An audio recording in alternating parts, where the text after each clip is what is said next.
Okay.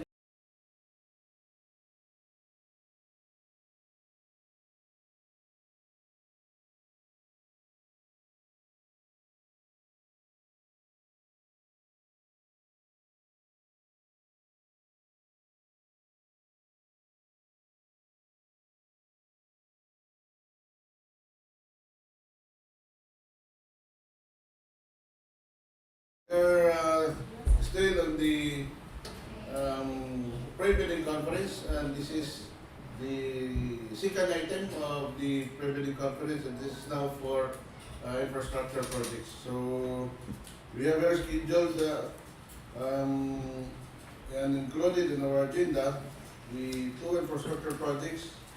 First one is under contract item number 24H00193, construction of 12-story. No.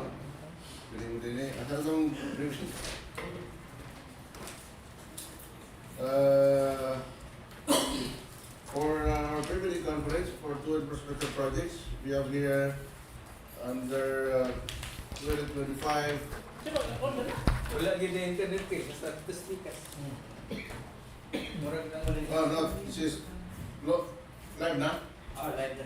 This is contract item number 24H00197, and this is Convergence and Special Support Program, VIP, and the project title is Multipurpose Buildings, Facilities to Support Social Services, Construction, Completion of Multipurpose Building Phase 2, Barangay Labangon, Cebu City, Cebu.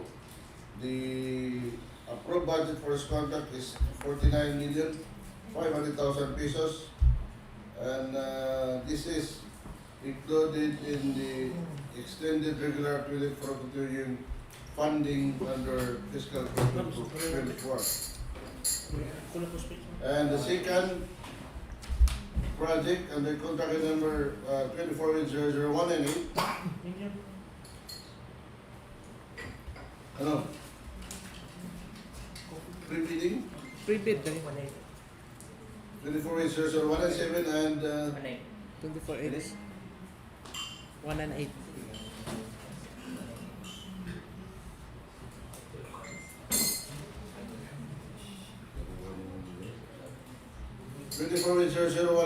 and this is a ensure safe and reliable national road system network development program, road widening, secondary roads at Mactan Circumferential Road, kilometer 31 plus 436 to kilometer 34 plus 859.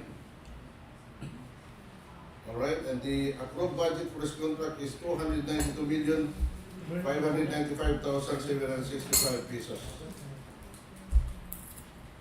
Okay, so this is still under 2024 funding source, and we have here from the Planning and Design Division.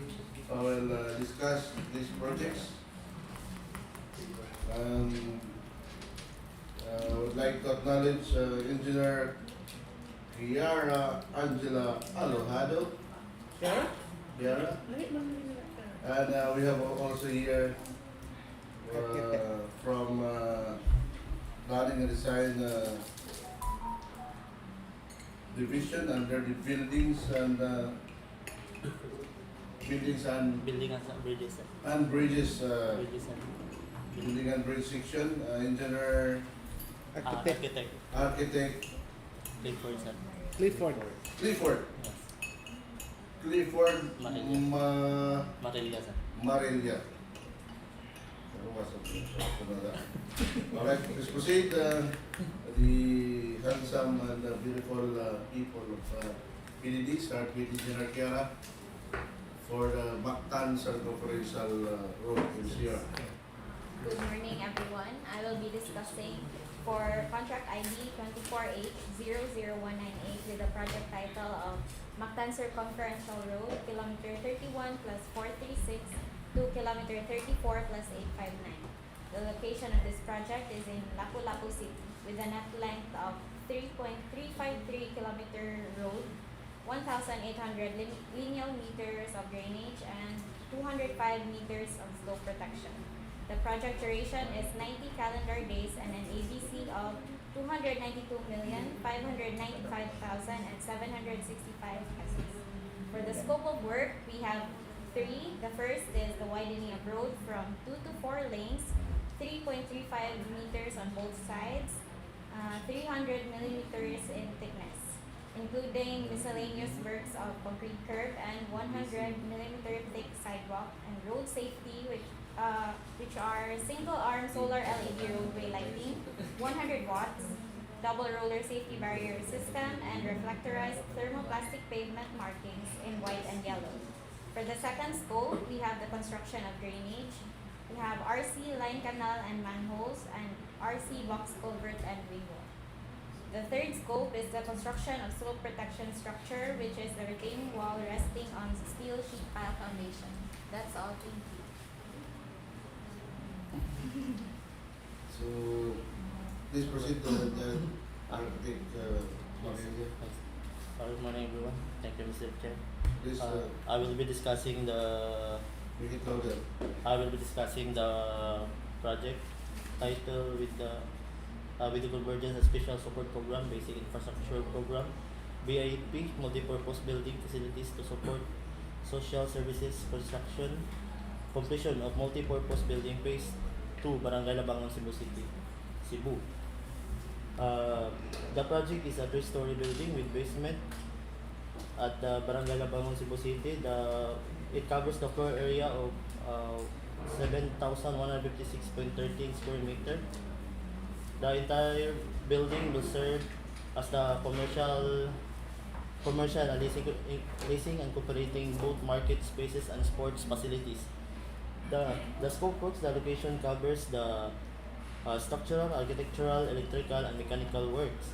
For architectural, the installation of clustered masonry walls, installation of windows and with finishing hardware, installation of finishes of floors, ceiling, and facade. Also the installation of roofing. We also have installation of bleachers and sports and equipment. For structural, we have the installation of steel support for facade, and for electrical, the installation of lighting fixtures, and for mechanical is the installation of air conditioning units system. That's all, Mr. Chair. Thank you. So, Yes, sir. okay, so thank you very much to both of you. And I mentioned earlier now the requirements of the bidders pertaining to the legal and their documents. No, it was presented and it was read by the other members of the Business and Arts Committee. So since it is applicable also for infrastructure, and that will be the basis of the requirements of the bidders. So for this particular project under infrastructure project, just want to emphasize this requirement of the bidders to base on the checklist that for this with ID number 2480001 and 8, since the approved budget for the contract is 292,595,765, the amount of the bidding documents is 50,000 pesos. And the prospective bidder for this particular project should be registered with and classified with the Philippine Contractors Accreditation Board pickup with pickup license category of large A for road, highway pavement, and railways. Airport horizontal structures and bridges for license classification of double A. Just take note of that.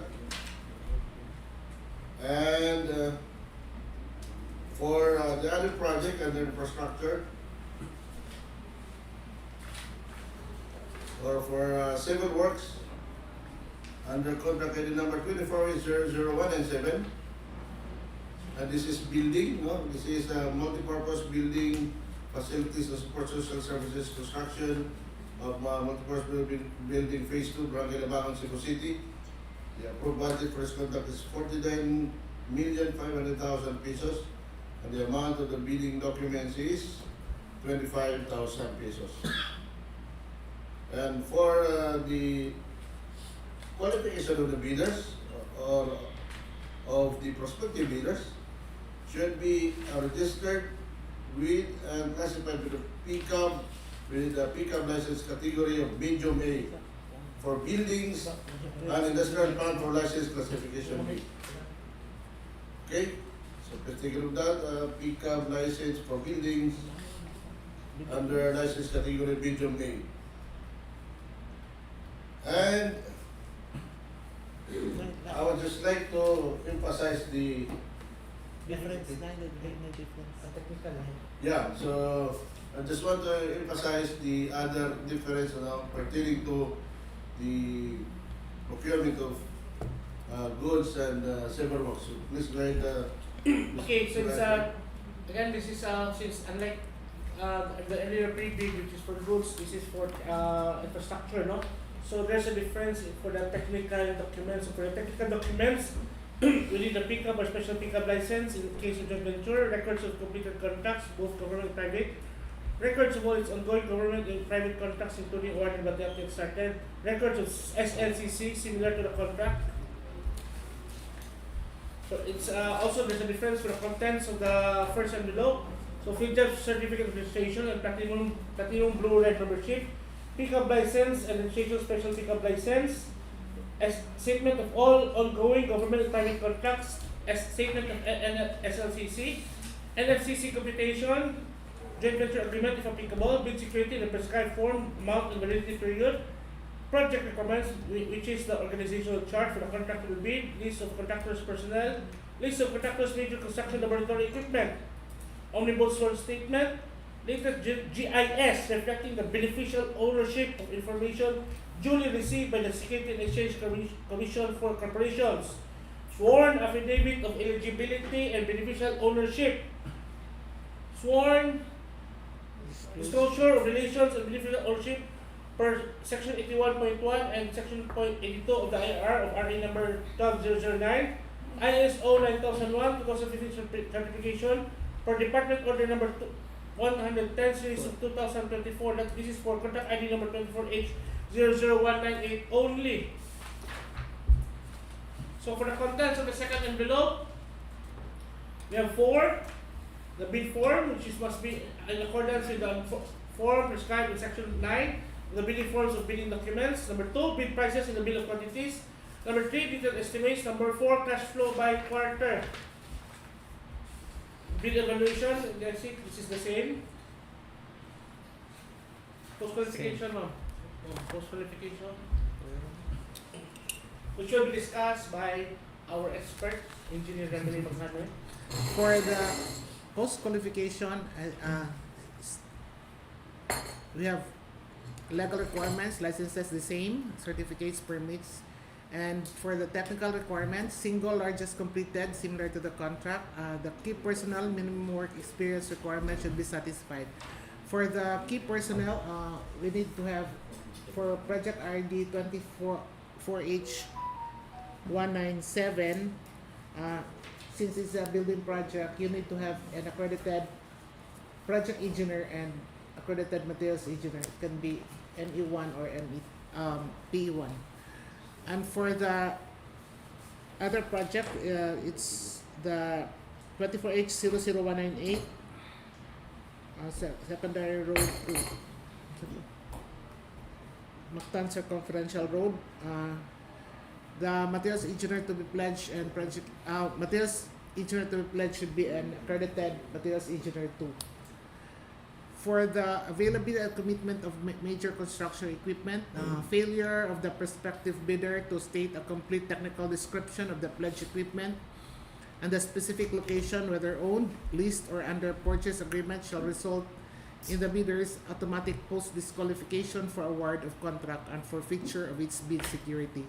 This is per DO 58, number 58 series of 2012.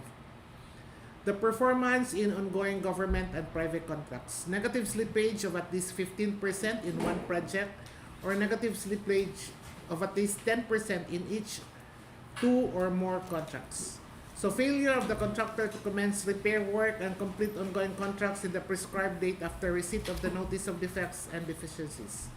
Failure of the contractor to commence repair works on contracts with pending certificates of acceptance in the prescribed date after the receipt of the notice of defects and failures. Substandard quality of works or unsatisfactory performance per contract term and conditions at the time of inspection. And also liquidated damages currently imposed on the contractor. So we need also that your bid security should be authentic. For the financial requirements, audited financial statements, especially current assets and liabilities, up-to-date value of all outstanding or uncompleted works under ongoing and awarded contracts, updated NFCC versus ABC.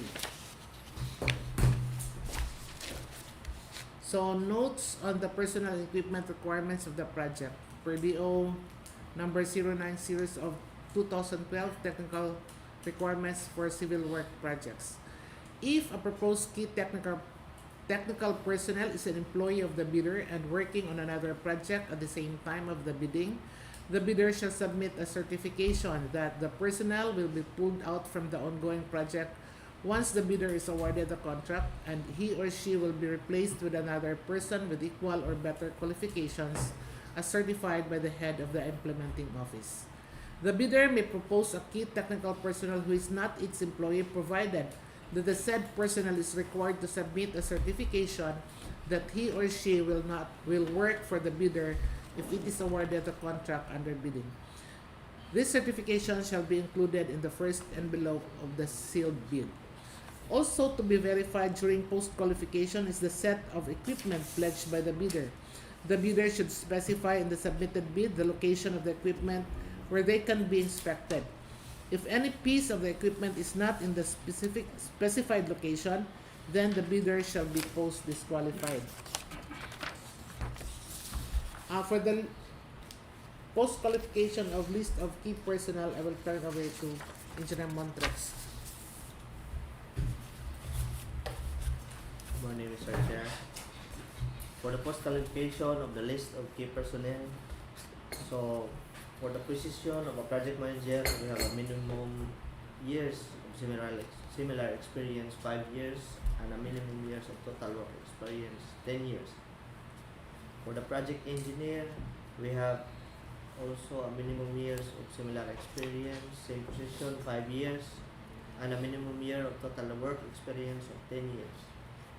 And for a materials engineer, so it should have TPWH accredited materials engineer. And for the foreman, minimum years of similar experience, 3 years, and a minimum total work experience, 5 years. Safety officer with construction, occupational safety and health training accredited by DOLE will be required during the implementation of the project.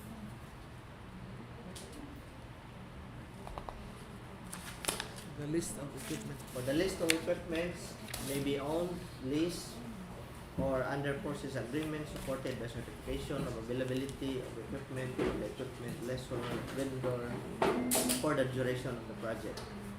For the project 24800197, so the equipment is one welding machine, gas or diesel driven, 500 amperes capacity, truck mounted crane, 1 unit, 21 to 25 metric tons capacity, 1 bagger mixer with 4 to 6 cubic foot per minute capacity, low bed trailer with prime mover, 1 unit, and for the contract ID 24800198, so we have the equipment low bed trailer with prime mover, 1 unit, truck mounted crane, 1 unit with a capacity of 6 to 10 metric tons or 100 horsepower, a 2 unit boom truck with 197 horsepower capacity, 3 units of 12 cubic yard capacity dump truck. 1 unit cargo service truck with 2 to 5 metric ton capacity. 2 units cargo service truck with 9 to 10 metric ton capacity. 1 unit water truck or pump with 16,000 liters capacity. 2 units of bulldozer with a minimum capacity of 167 horsepower. 2 unit payloader with 1.5 cubic meter capacity. 1 unit motorized road grader with 163 horsepower. 1 motorized road grader with scarifier, 163 horsepower. Then 1 unit vibratory roller with 10 metric ton. Then 1 unit roller crane with 36 to 40 metric ton capacity. 2 unit backhoe with a capacity of 0.8 cubic meter or 1.04 cubic yard. 2 units of backhoe with breaker with a capacity of 0.8 cubic meter or 1.04 cubic yard. 2 unit vibro hammer with a capacity of 45,000 kilogram per meter or 272 horsepower. 1 unit straight boom lift telescopic gas or diesel. 1 unit backhoe with vibro hammer, pipe driver attachment with a capacity of 0.8 cubic meter. 2 unit 1 bagger mixer. 1 unit applicator machine. 1 unit kneading machine.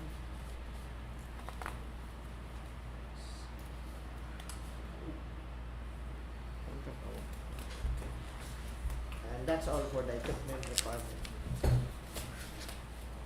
Okay, mana? Alright. Penas. Okay, for the last partner, no? For the contract award. Same. This is same. The same. It's the same. The same. Common errors. The same. That's all. Ayan, demand na rin.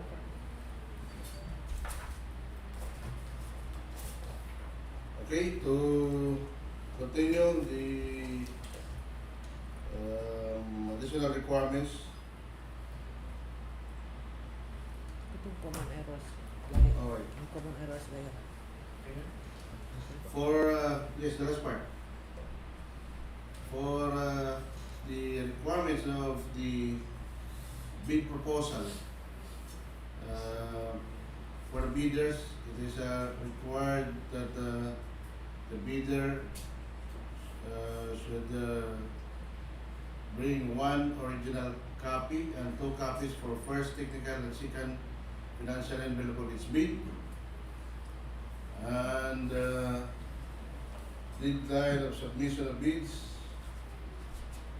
will be on December 23, 2025 at 10 o'clock in the morning for these 2 projects. And the opening will be on the same day but different time. No, the bid opening shall be on December 20, 2025 at 10:30 in the morning. So the deadline of submission will be at 10 o'clock in the morning, and the deadline or the opening will be at 10:30 in the morning here in the back conference room. Right. So the bidding documents are now available in our procurement unit, and for further information, please refer to the end user, which is the construction division, and may refer also to our head of the procurement, Engineer Odilon Andrino. Okay? So I think we are done with the agenda of the meeting, which is the pre-bidding conference for goods and civil works, And any clarifications from the watchers or observers here present and online? None. None. And can I hear the pleasure of the members? Move to adjourn. I Okay, so second the there is a motion. motion to adjourn from the Vice Chair and seconded by our member Mamramli Maghanay. And this pre-meeting conference is hereby adjourned. Thank you for coming. Our Thank you. planning design ladies and gentlemen, ladies and gentlemen. Advance Merry Christmas to both of you. To the rest of the members of the Technical Working Group of the Secretariat, again, thank you for sparing the time. And once again, good morning to all of you.